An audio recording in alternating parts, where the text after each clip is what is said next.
Hey, Steve here, and in this video I'm going to show you another subscriber image. This one was sent in by Saad Ibrahim, and the notes that he sent along with this image was that he's got a slight mismatch when trying to blend two exposures. So we've got two exposures that I've already loaded into Photoshop, got each one in a different layer.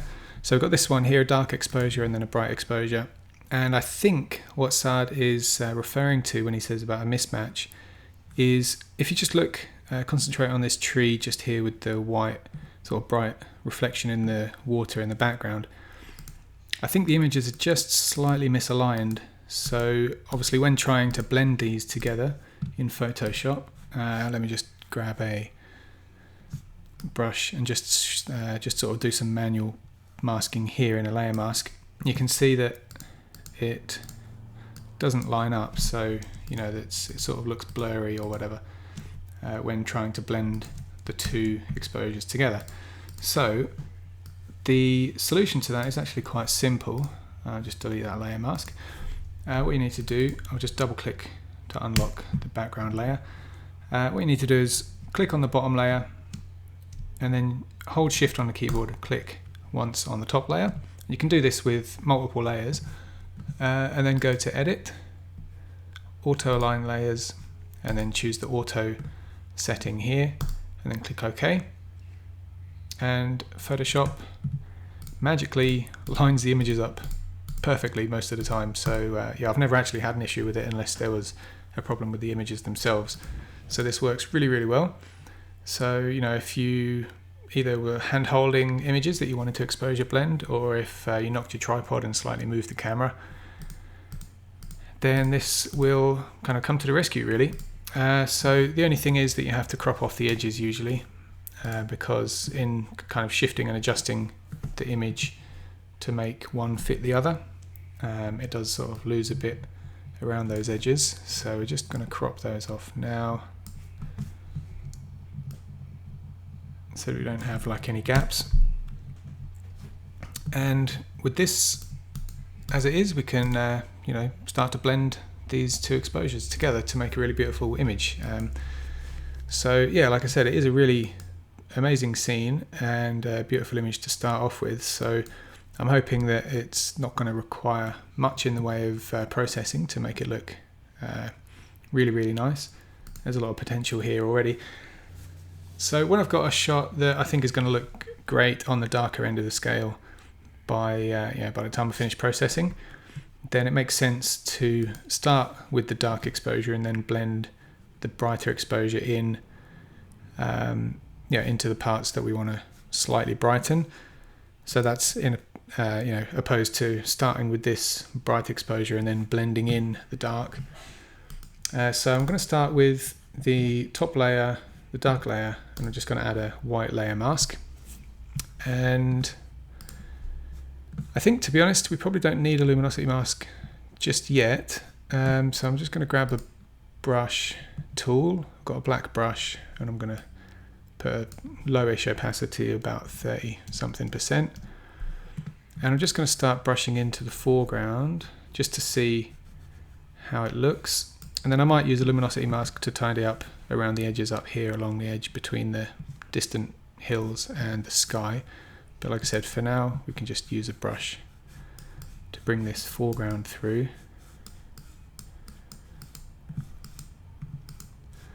So that's looking quite nice already. That was probably a bit too much, as was that.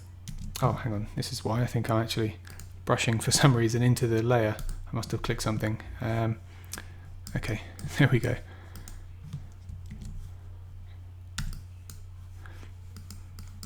Alright, so just checking with how that lines up with the bright exposure.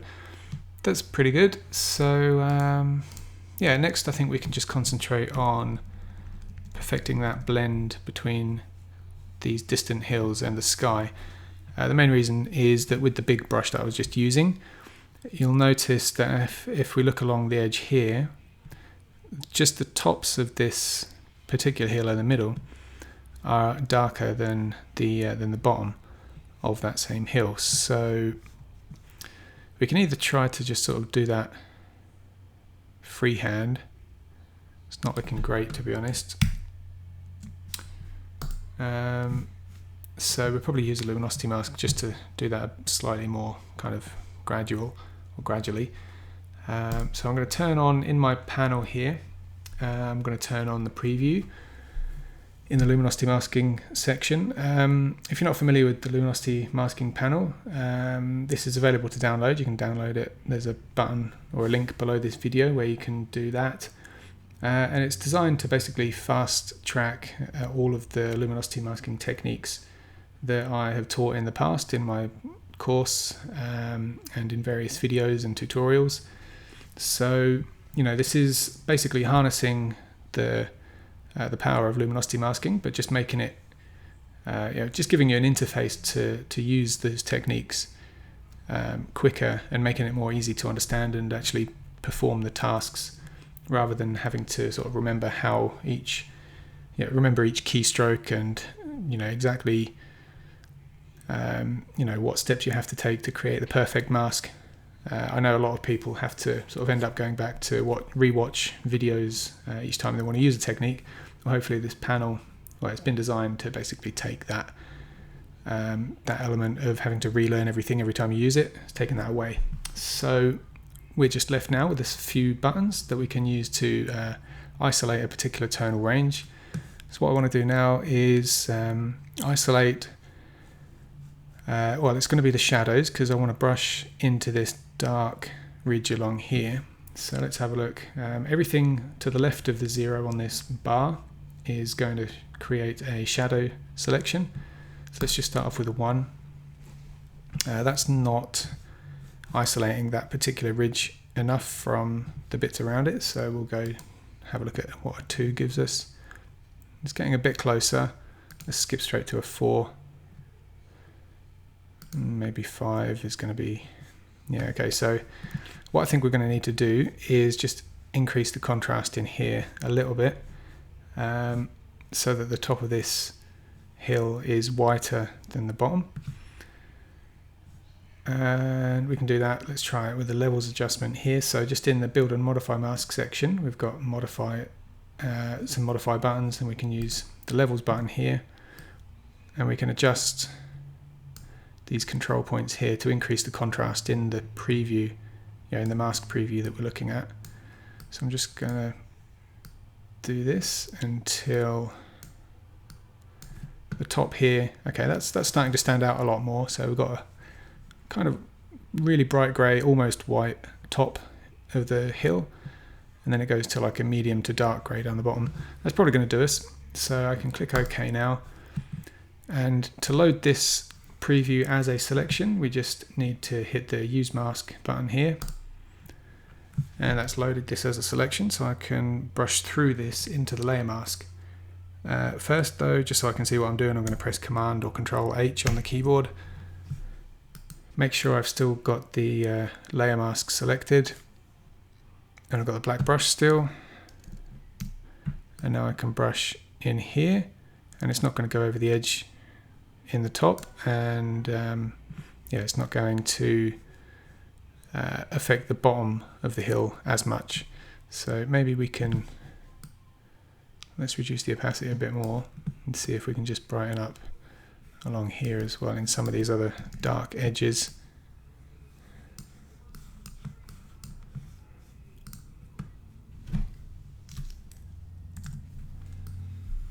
Okay, so we're allowing it to go like a misty, low contrast kind of a look, because this is quite a hazy scene. So that's going to sort of that having that effect plays into the sort of the look and feel of this quite nicely. So I think that's a pretty good blend now. This is the original bright layer. This is with the sky blended in, or looking at it the other way, this is the dark layer with the foreground blended in. And then from here, I think once we're happy with the blend, we could maybe just see if if we add a curves adjustment, we can just maybe have a little play with the red, green, and blue curves just to see what effect it has on the image. So it's quite a warm shot, so let's see what happens if we remove some of that warmth. Foreground goes very green. I don't think I like that really very much. I think I'll leave the red curve where it is and see what we can do by adjusting the greens and the blues. Again, I don't really like that increase in the green. Maybe if we remove some blue, that kind of is a bit more of a natural effect, maybe. So it's just, well, you know what, I think the main effect here is that it's removing some of the blue tint in the haze, but I think that's actually a nice feature of the shot. So I think we're just going to skip that adjustment. Not everything you try is going to work, but it's worth trying just to see anyway. So I guess now we're happy with the exposure blend and the color, we can start adding contrast.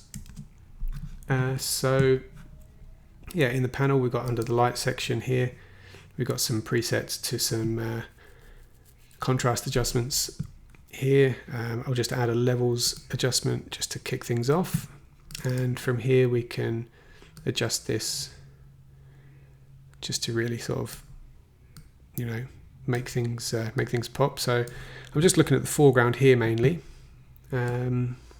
I'm okay with the fact that the sky is overexposed now, because we're just going to brush this in the foreground. I think we can go quite far because the foreground's really dark.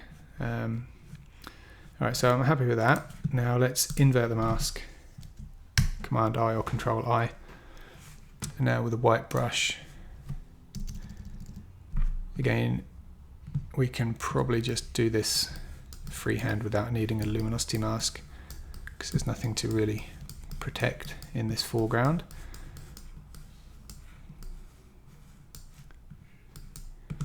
Let's have a look now. So that's really sort of just brightened that middle section up quite nicely.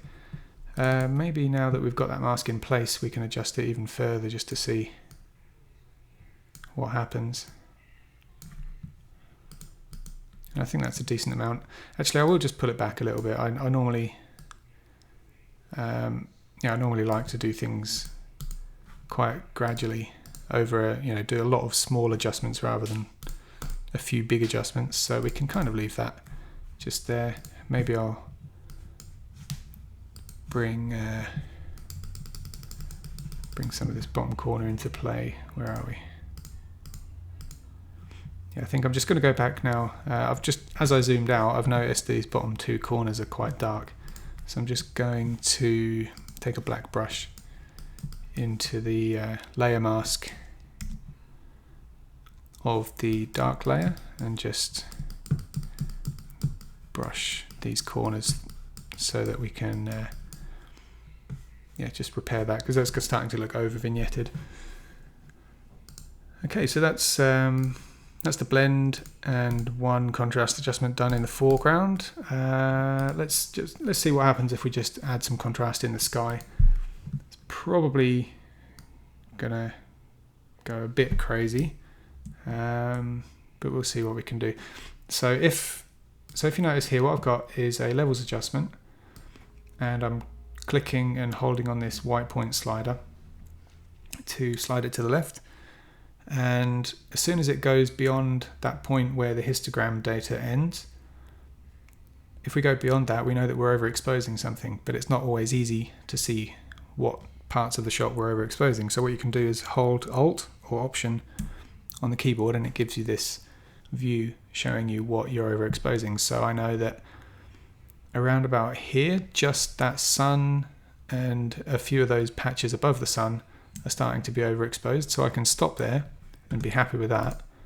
So that contrast adjustment looks pretty nice all around the image actually, except for this bit here where I've overexposed those bright spots. Now what you can do in this instance is load a luminosity selection.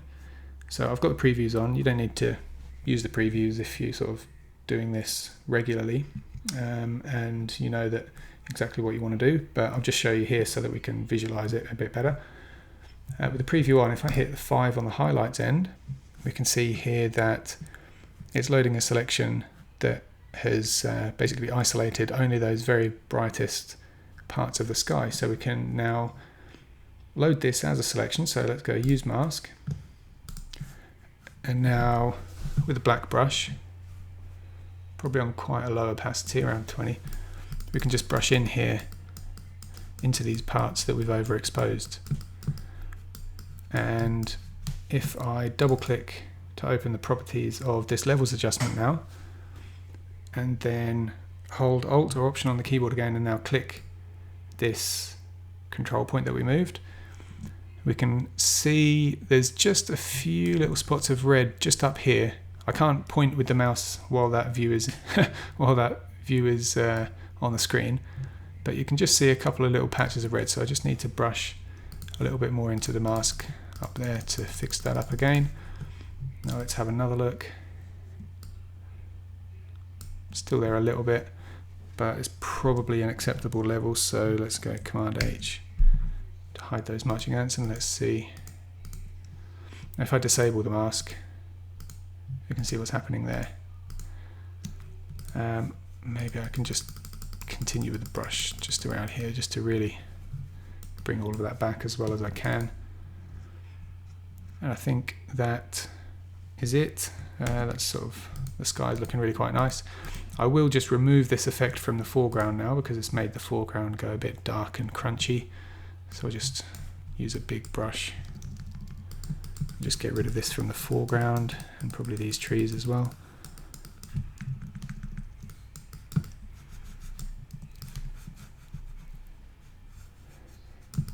So really the key here is, as always, is to process different sections of the image separate to others, so that you're really only adding a particular adjustment exactly where it's needed. So let me just see here. Okay, I probably need to remove it here from this edge.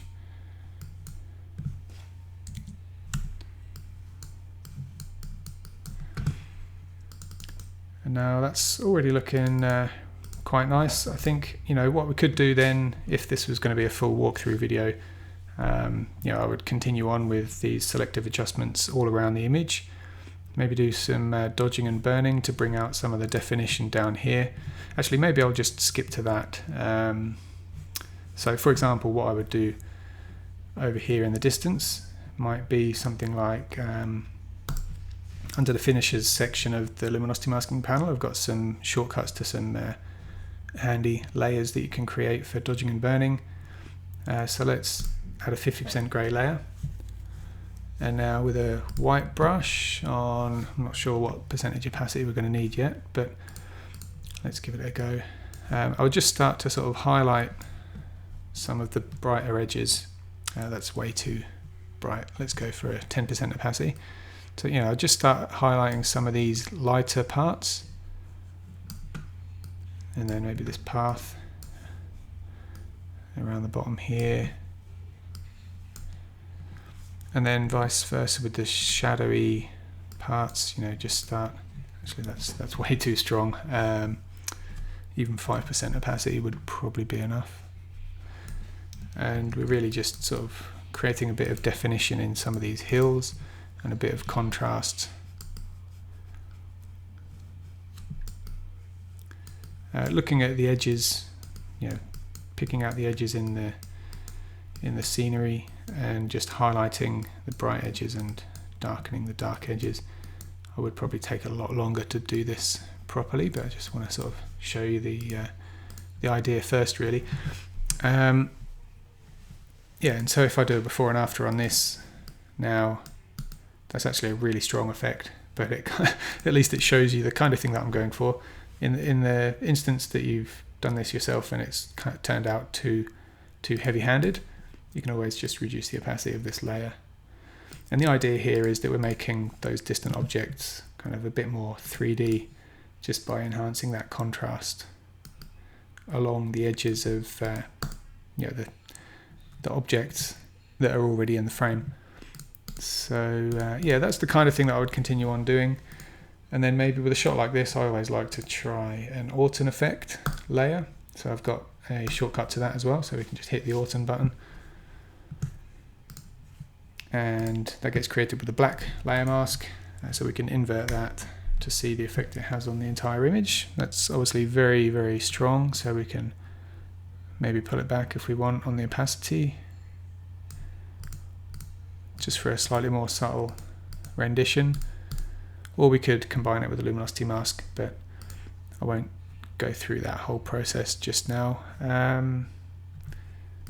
But yeah, otherwise that is how I would approach this shot, and I think it sort of answers Saad's main issue from the very beginning about lining up those exposures before we get started with the blending. So yeah, like I said, if you want to download the panel, then I'll put some buttons and links below this video where you can download the panel. It's $97, and it is a one-off purchase, so you get lifetime updates for that $97 price, so you never have anything to pay again for the panel, no matter how many versions I release in the future.